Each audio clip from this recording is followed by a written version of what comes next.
Maravilha, então, seja bem-vindo, você alfartano de todo o Brasil.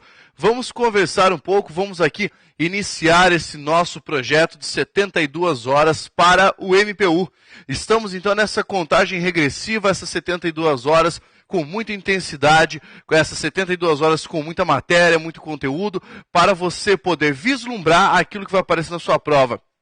Vamos fechar tudo isso aqui, vamos fechar todos os conteúdos, vamos fechar a possibilidade de você acertar a prova, vamos colocar tudo na direção, vamos colocar aqui as matérias principais e, efetivamente, fazer você acertar aquela questãozinha que vai fazer diferença para a sua aprovação. Bem, o que é que nós vamos fazer? Se você ainda não me conhece, eu tenho que me apresentar, sou o professor Pablo Jamil, que vou trabalhar com a matéria de língua portuguesa, tá? Redação de correspondências oficiais, enfim, aquilo que a Banca CESP cobra na minha área de atuação.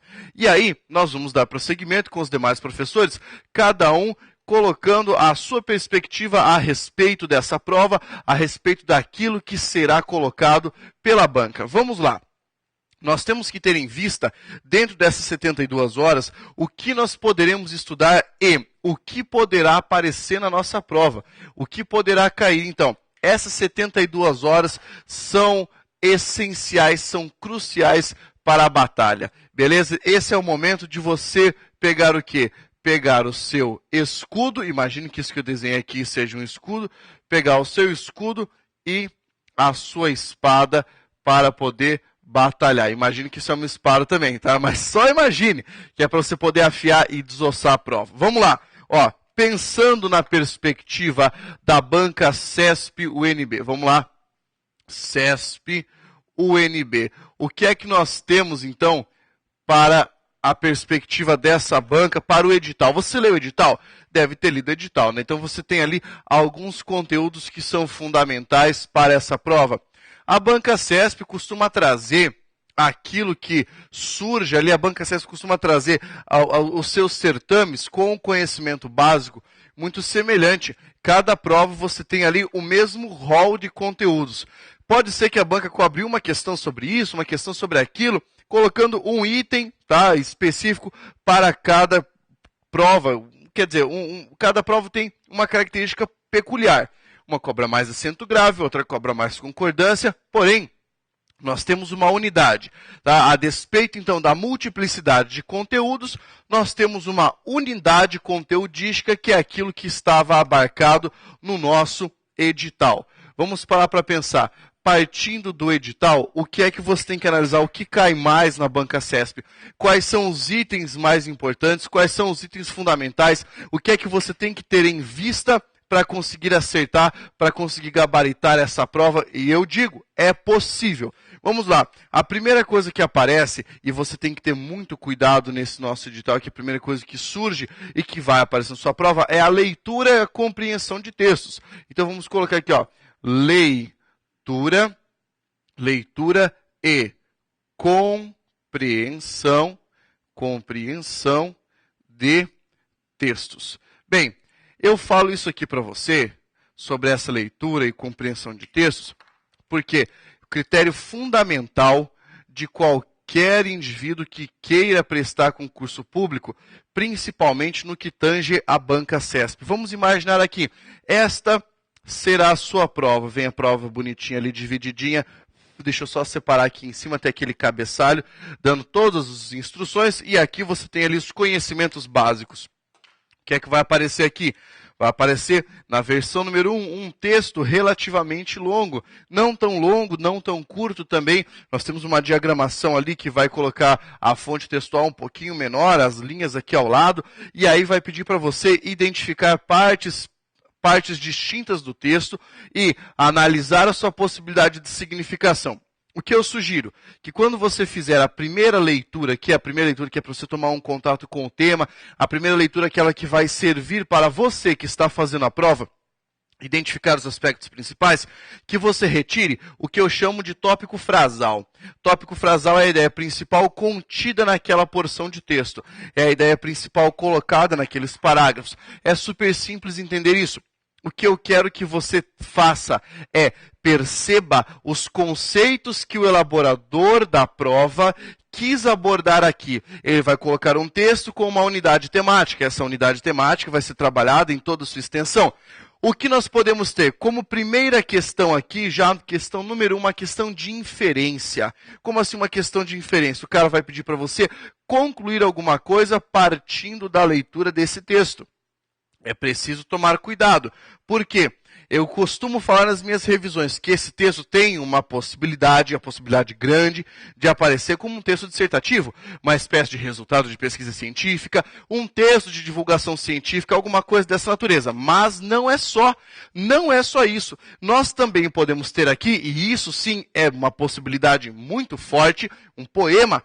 Pode aparecer um poema e podem pedir para você analisar um poema. Aliás, está demorando para a Banca CESP colocar no ano de 2013 aí nos seus certames um poema. Então, vamos imaginar que essa seja a hora, que esse seja o momento de o cara colocar um poemento ali para você ter que analisar e aí partir para a análise. Isso pode aparecer no primeiro, no segundo ou no terceiro texto da sua prova. Pablo, como é que você sabe que eu vou ter 3 textos? Porque é o padrão da banca.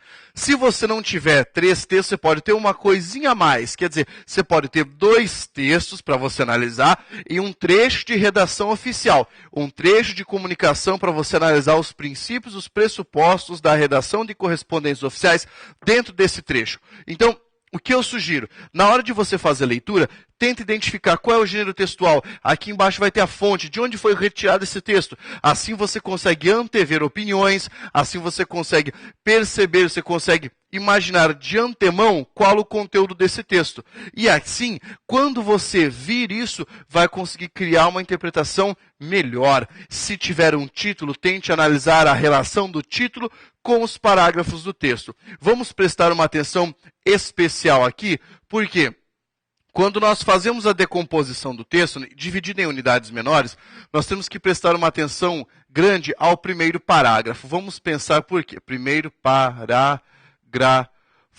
Olha só, você está lendo o texto e no primeiro parágrafo o cara tem que passar para você o tema que vai ser abordado. Tá? Então ali no primeiro parágrafo já tem que sacar qual é o tema desse texto. E aí, assim que você vira o tema do primeiro texto, nas primeiras linhas do parágrafo, o tema do texto, eu quero que você compreenda que esse tema vai possuir desdobramentos. Então, quer dizer, vai ter um posicionamento do autor em relação a esse tema. Se houver um posicionamento do autor, você pode ter certeza de que a banca vai cobrar. Se o cara der algum indício, se ele der alguma pista de que o autor está se posicionando, a banca vai pedir. Agora, só isso? Não. Ele vai pedir para você coletar as informações do texto. Tá? Então, olha só. Informações. Tome cuidado, porque a Banca CESP costuma ser bem criteriosa com esse lance de coleta de informações. O cara pede para você fazer a leitura do texto e analisar se determinada palavra está ali. Ele costuma exagerar no sentido, tá? Ele costuma exagerar naquilo que está colocado. Ou seja, ele pega uma frase, uma palavrinha lá, um sentido bem restrito, de repente ele aumenta. Então ele fala assim que pode haver, depois ele coloca no texto, há essa possibilidade. Olha só, pode haver, e depois ele já afirma de uma maneira mais forte, que é o que a gente chama de deôntica, né? Ele fala há no texto. E aí, o que acontece? O candidato que não presta atenção a essas informações de superfície costuma perder a prova. Há várias e várias pegadinhas com relação a isso. Tudo bem que os elaboradores até hoje não se encontraram. Quer dizer, você chega a uma prova, o cara pede para você inferir, depois ele quer que você fique parado na informação apenas na superfície do texto.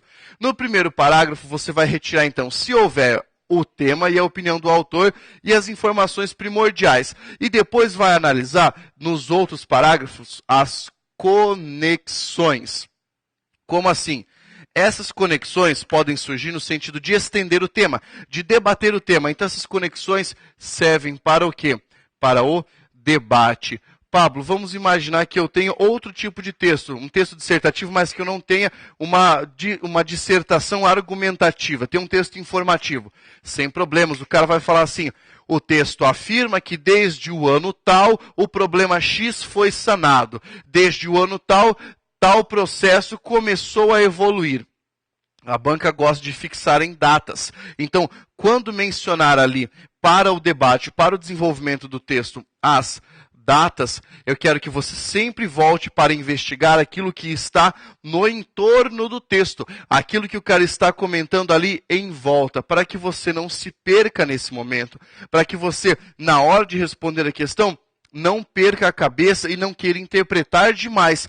Toma sempre cuidado com isso, interpretar demais. Veja se a sua interpretação não está fugindo do texto. E aqui, quando eu falo interpretação, eu fugir do texto, etc., eu preciso pontuar um elemento fundamental. A banca costuma utilizar o termo inferência, tá? Então fala ali, ó, inferência. Coloca lá, infere-se do texto que, etc.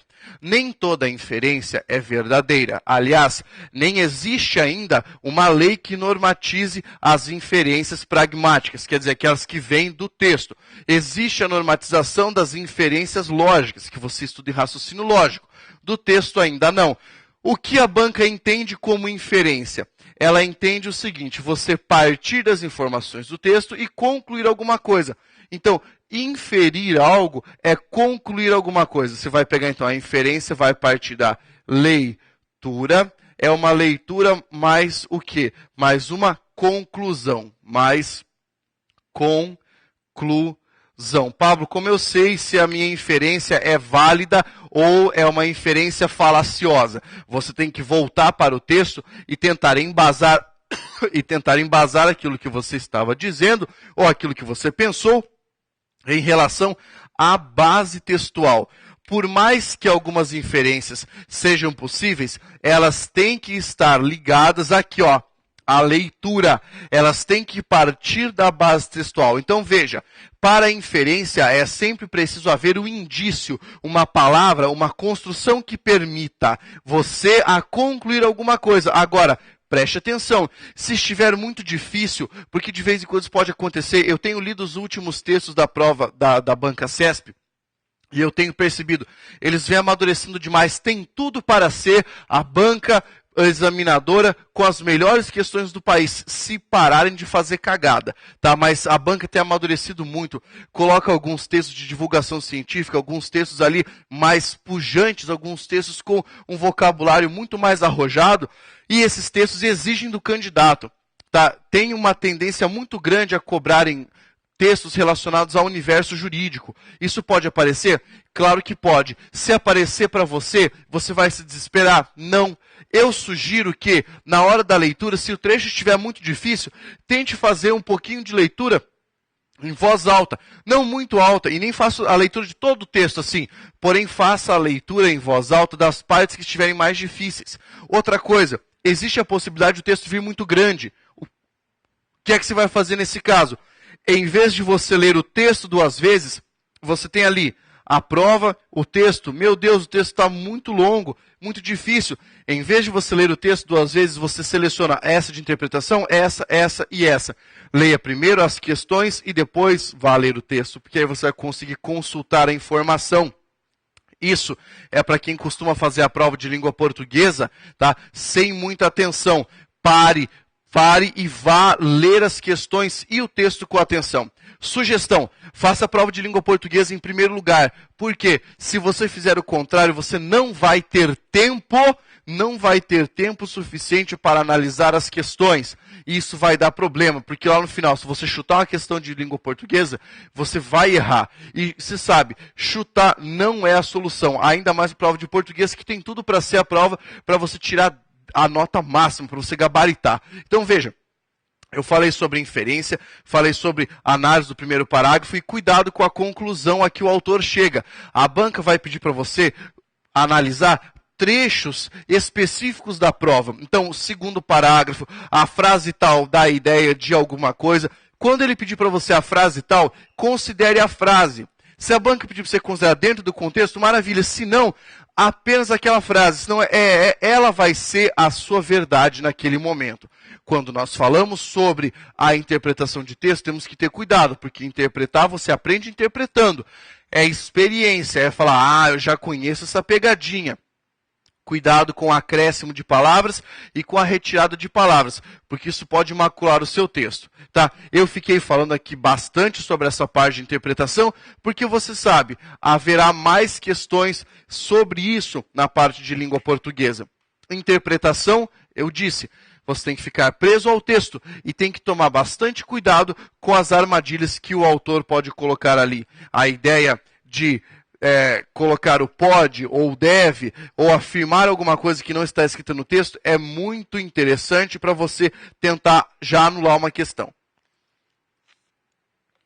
Agora vamos lá. Para pensar, hein? Dá um medo de você responder assim, questão 1 a 6. Errado. Cara, dá muito medo, mas isso pode acontecer, tá? De ter várias questões ali com a mesma estruturação. Então, apenas para deixar você ciente disso. Ó, segundo item sobre o qual eu vou falar. Já vou bater aqui os 2 itens principais. Conjunção e pronome. Eu vou primeiro mencionar os pronomes e depois ripa na conjunção. Olha só. Então, além de nós termos essa ideia de leitura e compreensão, há uma necessidade de entender a função dos pronomes, tá? Isso aqui é conteúdo básico de prova, não precisa ser apenas prova da banca CESP para isso aqui aparecer, certo? Esses pronomes que podem surgir para você na hora da prova, esses pronomes servem para fazer retomada e referenciação. Eu já vou anotar isso aqui para você, ó. É a ideia de retomada. E além dessa ideia de retomada, a ideia de referência. Referência. Lembre-se de que os pronomes costumam retomar palavras ou porções do texto. E aqui há algumas regrinhas importantes para você saber. O que mais cai? Então nós temos aquele cuidado especial quando falamos sobre retomada e referência com os demonstrativos. Você tem lá a palavra isto, a palavra isso, costuma aparecer pra caramba. Este, esse, enfim, as suas flexões para feminino ou plural. A banca vai pedir o pronome isso na linha tal, retoma o elemento X. Cuidado, porque se eu tiver um elemento composto, tá? Eu tenho ali um sujeito, vamos pegar uma frase qualquer, um sujeito e ao lado um adjunto adnominal. A banca gosta de perguntar para você se o pronome está retomando apenas o adjunto adnominal. Quem estudou sabe o que eu estou falando, tá? Aí eu quero que você entenda que ele retoma o sujeito todo, não apenas uma expressão. E aí, a concordância vai te ajudar nesse momento. Saber se é masculino, se é feminino, se é singular ou se é plural. Isso aqui vai surgir para os pronomes demonstrativos fazendo retomada e referenciação. Não é só isso que pode aparecer. Olha só, o caso de o, a e lhe. A banca CESP já está em atraso, tá que nem jogo do bicho, tá? Tá um número atrasado para falar sobre esses pronomes. Troca, permuta de um por outro. Se a banca pedir para você... é correto trocar a palavra ou a palavra a pela palavra lhe. Você sabe que essa troca direta não pode ser feita. Por quê? Prejudica o sentido do texto. Tome cuidado com as ressalvas. Toda vez que você tiver uma questão Vixe, o que eu escrevi aqui? Deixa eu apagar. Toda vez então, que você tiver toda vez que tiver uma questão pedindo para fazer retextualização, tá? O cara está escrevendo e ele fala assim, o trecho tal pode ser escrito assim, e dá uma sugestão. Cuidado com as ressalvas. O cara tem que dizer para você, substituir a palavra tal pela palavra tal, trocando, fazendo a devida alteração na letra tal, fazendo a devida alteração na conjugação. Ele vai mencionar qual é essa devida alteração que ele vai fazer. Esse lance das ressalvas é importantíssimo. Então, o e a você não troca pela palavra lhe, a menos que haja uma ressalva. Por quê? Porque eles são termos que possuem uma regência específica. Então, tomar cuidado com isso. Outra coisa, a palavra onde, tá? A palavra onde está bombando na banca CESP. Desde o ano de 2012, essa palavra está caindo, está desesperando alguns e fazendo a festa de outras pessoas. A palavra onde, como pronome relativo, só pode ser empregada no indicativo de lugar. Isso aqui costuma cair principalmente nas questões de retextualização. O cara pede para você se ele pode escrever situação onde, momento onde, sociedade onde, tempo onde. Nunca. Você só pode utilizar a palavra onde para fazer uma referência a lugar. Do contrário, está errado. Aí ele vai pedir para você trocar a palavra onde por essas formas. em que, ou pela forma no qual, ou na qual. Pode fazer isso? Pode, é o aconselhável e isso vai ficar certo. Depois disso aqui, o que mais ainda pode aparecer com relação aos pronomes? Pode aparecer para você analisar a palavra cujo. Cuidado! A palavra cujo, quando aparece em uma sentença, possui algumas particularidades. Lembre-se de que a palavra cujo não admite artigo, então, cujo o está errado. Não enfie artigo no seu cujo, porque vai dar problema. Não falo cujo o nem cuja a. Uma coisa que pode aparecer, e a banca costuma comer, não a banca, né? A banca que vai enganar o candidato. O candidato costuma comer bola. Aparece uma expressão assim, ó, em cujo. E aí o aluno, o cara que está estudando, aquele cara que é café com leite, né, que é curumim do concurso público, como que é curumim? Pequenininho ainda, né? Ele é um garotinho juvenil. Ele que é o garotinho juvenil do concurso, ele olha e fala assim, ai, da onde que existe em cujo? Né? Fala, isso aqui tá errado, isso aqui tá errado. Viu? Larga a mão de ser besta. Essa preposição você só vai decidir se está certo ou se está errado pelo verbo que vier à frente, tá? Pelo verbo que vier à frente. Então, preposição pode existir antes da palavra cujo? Pode. O que é que não combina com a palavra cujo? Artigo. Não posso colocar artigo aqui. Cujo o. Já falei, isso está errado. Não faça isso, porque senão você vai bobear, vai perder na prova. Beleza, matei os pronomes. Outra coisa que pode aparecer ali, e cara, sem desespero, hein? Sem desespero, porque eu sei que você estudou as conjunções. O que é que vai aparecer com relação à conjunção? 1. Questão de retextualização. 2. Sentido das sentenças. A banca vai pedir para você trocar uma palavra. Por exemplo, a palavra embora. O cara vai pedir para trocar o embora pelo apesar de.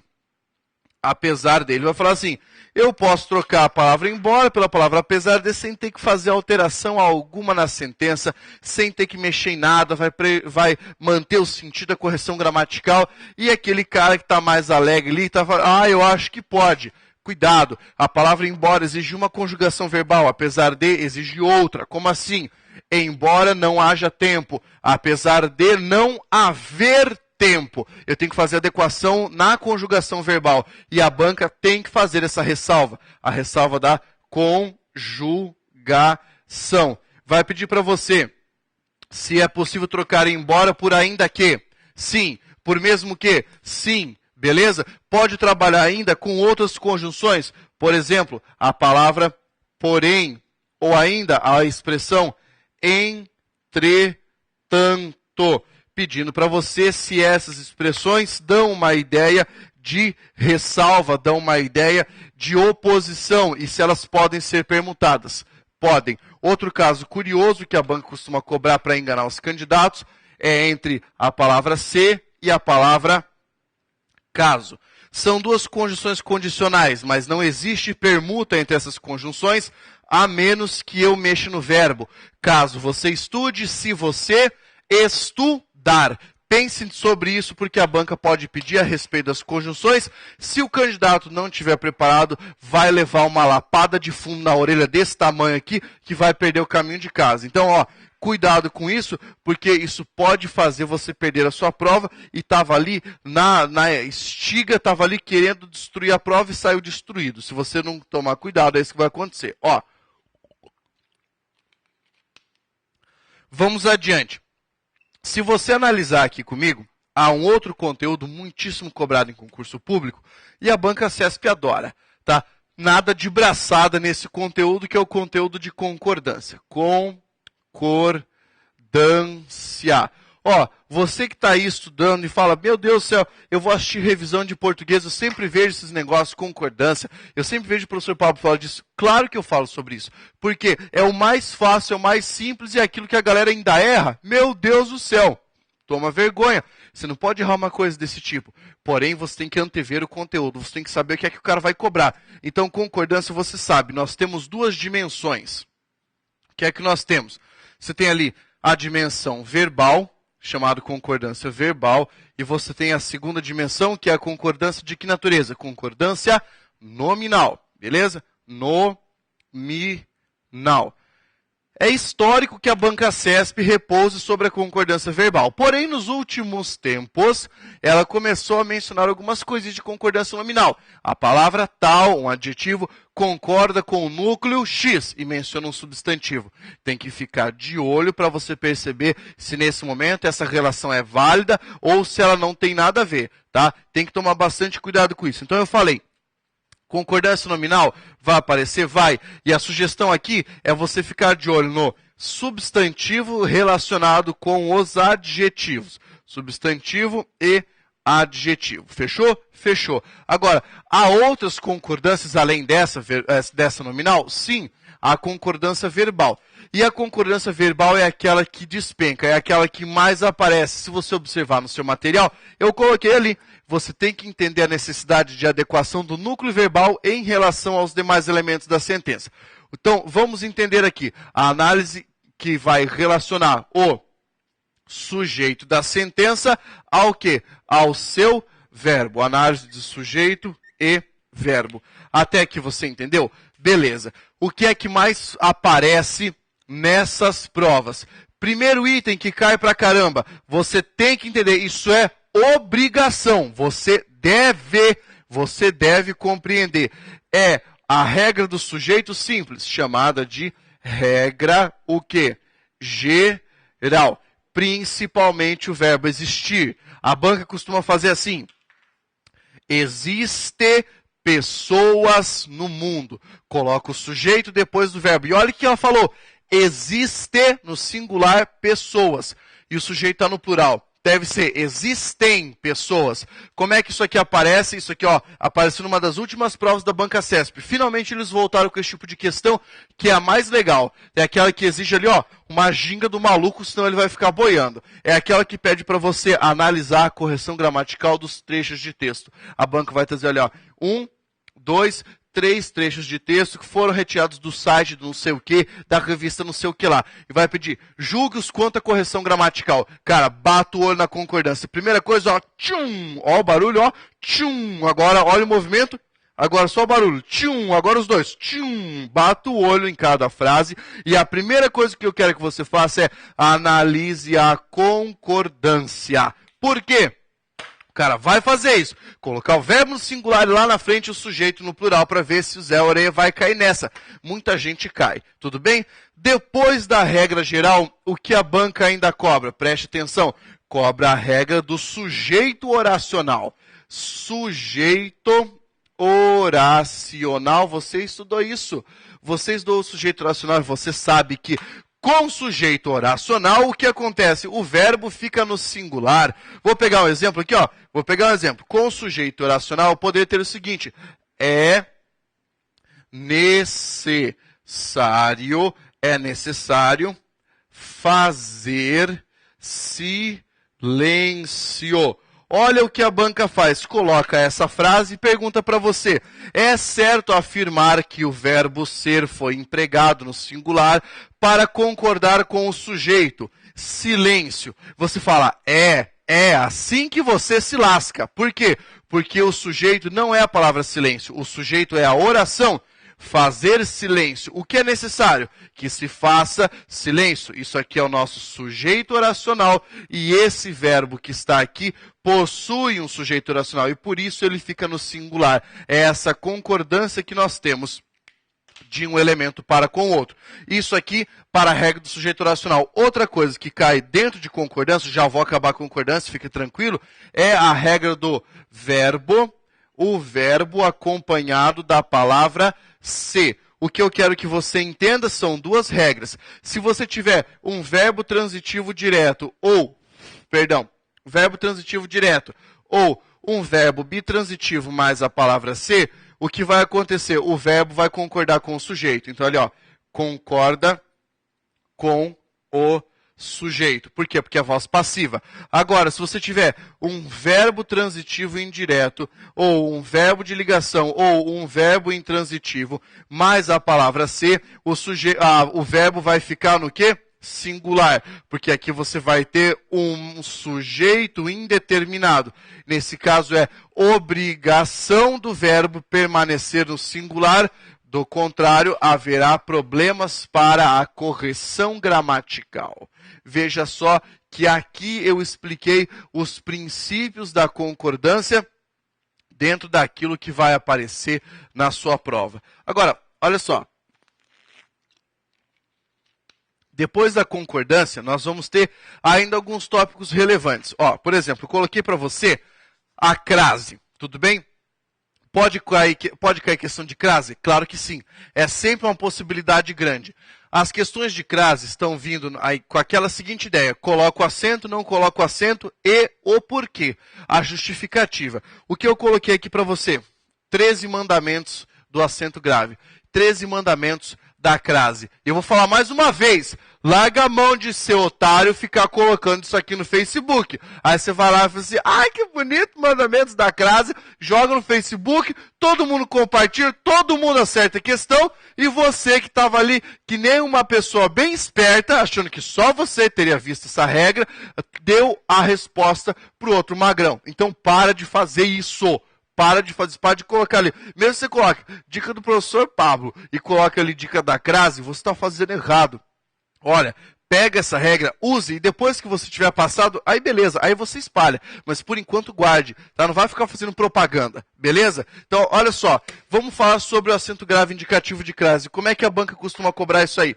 Ela pede para você analisar a necessidade ou não. Então, como você vai pensar sobre o acento grave? É preciso entender a relação entre a preposição.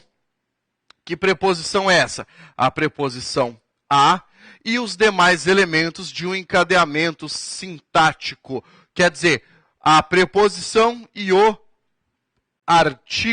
artigo definido tem que ser definido, porque você lembra daquele mandamento? Com palavra indefinida, a crase tá fodida, tá? Tem que tomar cuidado. Então tem que ter o artigo a ou a palavra as, dependendo da circunstância. É preciso entender que além do artigo, eu posso ter o quê? A palavra aquele. Nossa, fiz uma lambança aqui. Pera aí. Aquele, aquela ou aquilo, né? Mas aquele crase nele. Ou ainda posso ter o pronome demonstrativo a. A banca vai dizer para você: houve acento grave, porque a preposição a é obrigatoriamente oriunda do verbo tal ou da palavra tal e foi somada ao artigo ou ao pronome demonstrativo a. Isso eu quero que você entenda, porque a banca vai perguntar.